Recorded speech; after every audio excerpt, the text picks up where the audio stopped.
जय श्री श्याम प्यारे बच्चों, दोबारा से स्वागत है आप सभी का आपके अपने YouTube channel Saraswati Educare centre पर। तो बेटा लास्ट क्लास में हम लोगों ने अपना इकोनॉमिक्स 12th का एक अच्छा इंपॉर्टेंट टॉपिक, एक अच्छा इंपॉर्टेंट कॉन्सेप्ट किया था, नाम था नेट इनडायरेक्ट टैक्स। और आज की क्लास में हम लोग उसी चैप्टर को आगे बढ़ाते हुए एक और बहुत इंपॉर्टेंट कॉन्सेप्ट हम लोग क्लियर करने जा रहे हैं, नाम है net factor income from abroad. ठीक है, net factor income from abroad हम क्यों कैलकुलेट करते हैं, उसके पीछे रीजन क्या है, और net factor income from abroad के कंपोनेंट कौन कौन से हैं।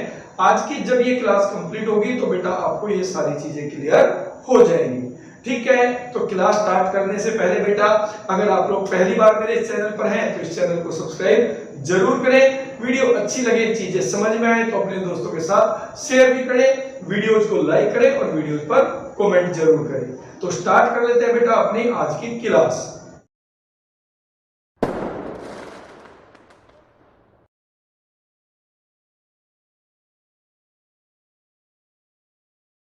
तो बेटा देखो, net factor income from abroad, ठीक है, इसका जन्म किसके लिए हुआ है? इसका जन्म हुआ है बेटा अपनी डोमेस्टिक इनकम को नेशनल इनकम में कन्वर्ट करने के लिए। सबसे पहले जब हम नेशनल इनकम निकालते हैं तो उसमें जो पहला स्टेप आता है बेटा वो आता है डोमेस्टिक इनकम, वो आता है डोमेस्टिक इनकम। बट हमें कैलकुलेट करना होता है बेटा नेशनल इनकम। तो नेशनल इनकम कैसे बनता है? National income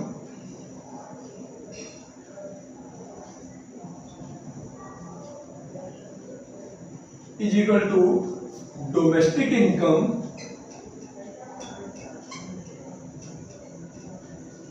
plus NFIA, that is net factor income from abroad। ठीक है, यानी जो NFIA है बेटा वो आपकी डोमेस्टिक इनकम में ऐड किया जाएगा, तब बनता है आपका नेशनल इनकम। ठीक है, अगर आपको समझना है कि इसका रीजन क्या होता है तो उसके लिए आपको डोमेस्टिक और नेशनल इनकम की डेफिनेशन को समझना पड़ेगा। ठीक है, डोमेस्टिक इनकम की डेफिनेशन क्या कहती है? डोमेस्टिक इनकम कहता है बेटा it is the total income earned, total income earned with in the domestic territory of India, with in the domestic territory of India. ठीक है, इसका मतलब क्या होता है कि इंडिया की डोमेस्टिक टेरिटरी में जो इनकम कमाई जाए उसको आप ऐड कर दो तो वो निकल के आता है आपका डोमेस्टिक इनकम। बट आपको एक चीज समझनी पड़ेगी बेटा, डोमेस्टिक इनकम ऑफ जो डोमेस्टिक इनकम ऑफ इंडिया जब हम कैलकुलेट करते हैं तो हम डोमेस्टिक टेरिटरी के अंदर कमाई गई आय को इंक्लूड करते हैं। और इंडिया की डोमेस्टिक टेरिटरी में बेटा दो तरीके के लोग इनकम कमा सकते हैं। एक होते हैं इंडिया के नॉर्मल रेजिडेंट्स, जिनका इकोनॉमिक इंटरेस्ट इंडिया में ही लाई करेगा, वो इंडिया की डोमेस्टिक टेरिटरी में कमाते हैं और उनका इकोनॉमिक इंटरेस्ट भी इंडिया की डोमेस्टिक टेरिटरी में ही लाई करता है। ठीक है, दूसरे होते हैं फॉरेनर्स, क्योंकि आज के टाइम पे ओपन इकोनॉमी है, हमारे देश के लोग विदेशों में काम करते हैं और विदेशी हमारे देश की डोमेस्टिक टेरिटरी के अंदर काम करते हैं। तो विदेशी भी तो हमारी डोमेस्टिक टेरिटरी में इनकम कमा रहे होंगे, नहीं कमा रहे होंगे? तो इसका मतलब क्या हुआ कि जो डोमेस्टिक इनकम है उसमें फॉरेनर्स ने जो हमारी डोमेस्टिक टेरिटरी में इनकम कमाया वो भी इंक्लूड होता है। तो आपको ये चीज ध्यान रखनी है जब आप बात करते हैं डोमेस्टिक इनकम की। बट अब हम बात करेंगे नेशनल इनकम की। तो जो नेशनल इनकम है इसकी क्या डेफिनेशन है? ये कहते हैं total income earned, total income earned by the normal resident of India, by the normal resident of India. मतलब इंडिया की नेशनल इनकम हमें अगर निकालनी है तो हमें क्या करना पड़ेगा बेटा? इंडिया के जो नॉर्मल रेजिडेंट्स हैं उनकी इनकम को जोड़ना पड़ेगा। अब जैसे कि हमारे ओपन इकोनॉमी है तो हमारे देश में विदेशी लोग काम करते हैं, तो बेटा ऐसे ही हमारे लोग भी तो विदेशों में जाके इनकम कमाते होंगे ना। वो कमा रहे कहां पर? विदेशों में। बट उनका इकोनॉमिक इंटरेस्ट कहां पर होगा? इंडिया में। वो पैसा कमा कमा कर कहां पर लेके आएंगे? इंडिया में। तो वो हमारे देश के नॉर्मल रेजिडेंट कहलाएंगे। और हमें जो नेशनल इनकम कैलकुलेट करना होता है बेटा, वो हमेशा डोमेस्टिक इनकम से कैलकुलेट करना है। वो हमेशा डोमेस्टिक इनकम से हमें कैलकुलेट करना है। तो उसके लिए हमें क्या करना पड़ता है बेटा? डोमेस्टिक इनकम में हमें ऐड करना पड़ता है net factory income from abroad. तो कैसे हम लोग नेशनल इनकम कैलकुलेट करेंगे, थोड़ा सा और एक्सप्लेन मैं आपको करके बताता हूं। तो अब यहाँ पर जब हमें नेशनल इनकम निकालना है तो हम किससे निकालते हैं? हम निकालते हैं डोमेस्टिक इनकम से। तो हमें क्या करना पड़ेगा? हम लिखेंगे नेशनल इनकम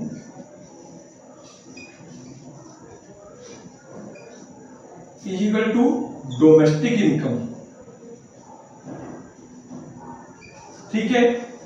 अब डोमेस्टिक इनकम में total income earn within the domestic territory include है, जिसमें फॉरेनर्स की भी इनकम इंक्लूड है। बट नेशनल इनकम में केवल इंडिया के नॉर्मल रेजिडेंट्स की इनकम इंक्लूड करनी है। तो डोमेस्टिक इनकम में हमारे नॉर्मल रेजिडेंट्स की इनकम तो इंक्लूड है, बट ऐसे ही हमारे देश के नॉर्मल रेजिडेंट विदेशों से भी तो कमा रहे होंगे। तो हम यहां पर लिखेंगे plus factor income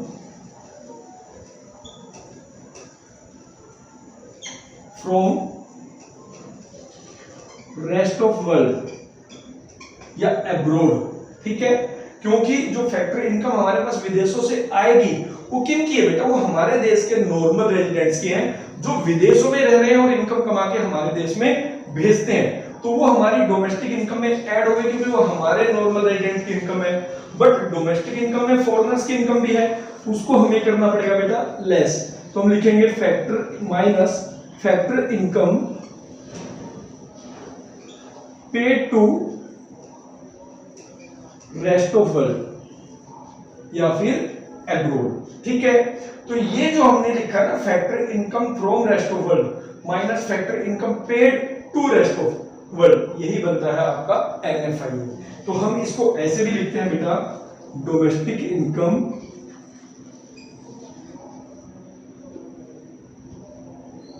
plus NFIA। ठीक है। तो यहां पर ये नेशनल इनकम कैलकुलेट करने के लिए हमें NFIA को स्टडी करना बहुत जरूरी हो जाता है। ठीक। अब यहां पे एक चीज और ध्यान रखनी है बेटा, जो हमारा NFIA है ना,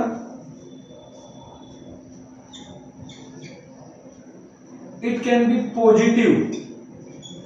it can B positive. Positive का मतलब क्या है कि हमारे देश के नॉर्मल रेजिडेंट्स ने विदेशों से कमाया है ज्यादा, बट हमारे देश में विदेशियों ने कमाया है कम।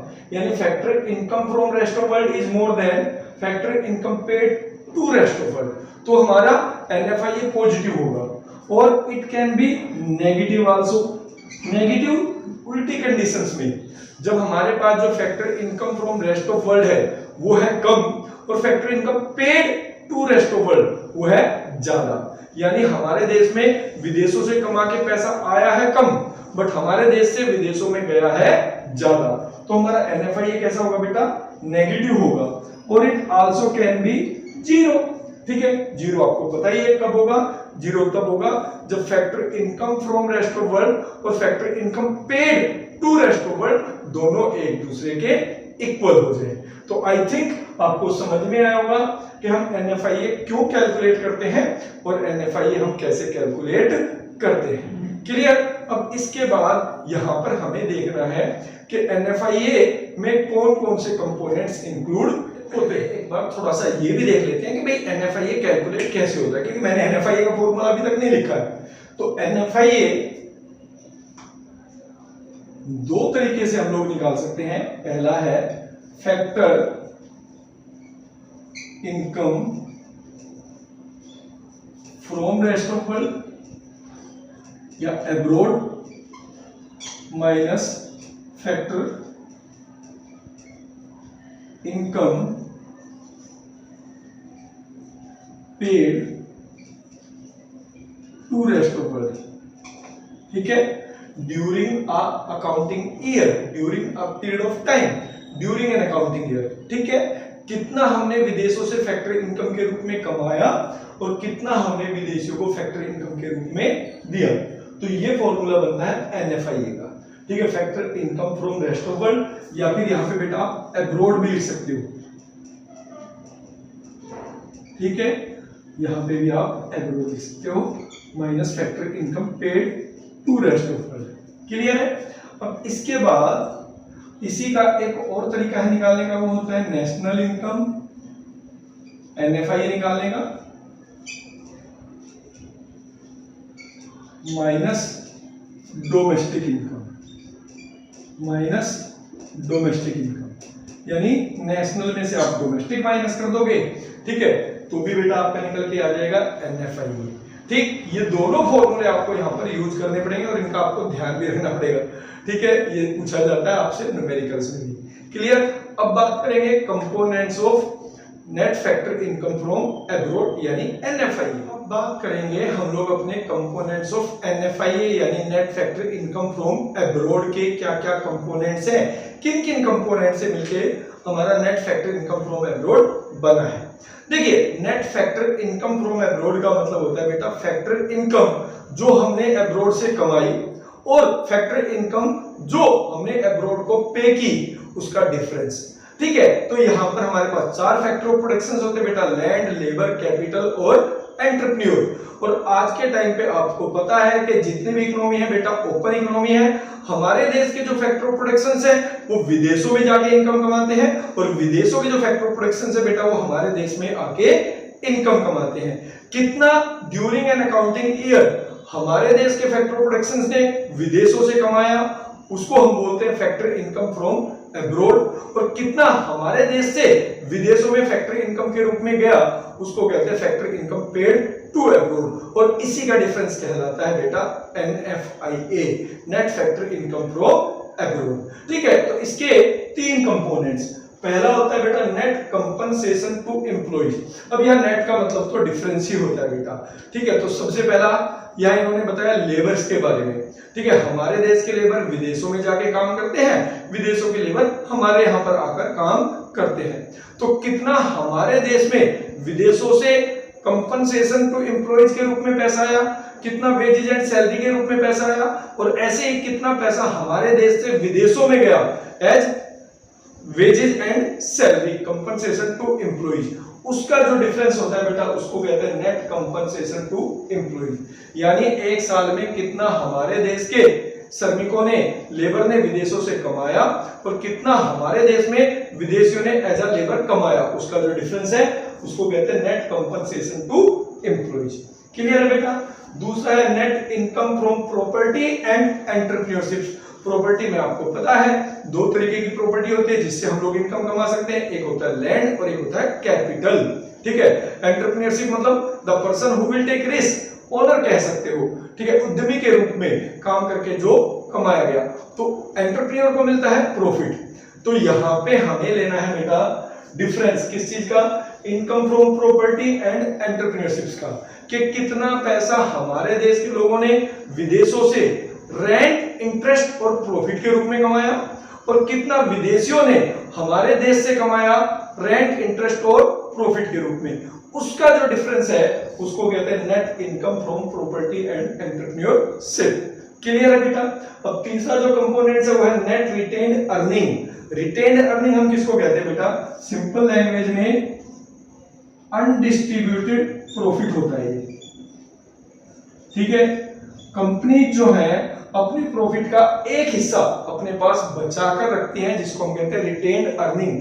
रिटेन मतलब रखना, अर्निंग मतलब प्रॉफिट, यानी प्रॉफिट का वो हिस्सा जो कंपनीज ने अपने पास बचा कर रखा है उसी को हम लोग कहते हैं बेटा रिटेन्ड अर्निंग। तो हमारे देश की कंपनियों ने जो विदेशों में लोकेटेड है अपने प्रॉफिट का कितना हिस्सा बचाया, ऐसे विदेशी कंपनियां जो हमारे देश में लोकेटेड है उन्होंने अपने प्रॉफिट का कितना हिस्सा बचाया, उसका जो डिफरेंस है बेटा उसको कहते हैं नेट रिटेन्ड अर्निंग। और इन तीनों के बैलेंस को ऐड करके निकलता है बेटा net factor income from abroad which can be positive, negative और इवन जीरो। क्लियर है बेटा। तो ये सारी क्लास हमने किसके बारे में की बेटा, ये था net factor income from abroad. तो आज की क्लास में केवल इतना ही और इसी के साथ बेटा ये चैप्टर भी कंप्लीट हो जाता है।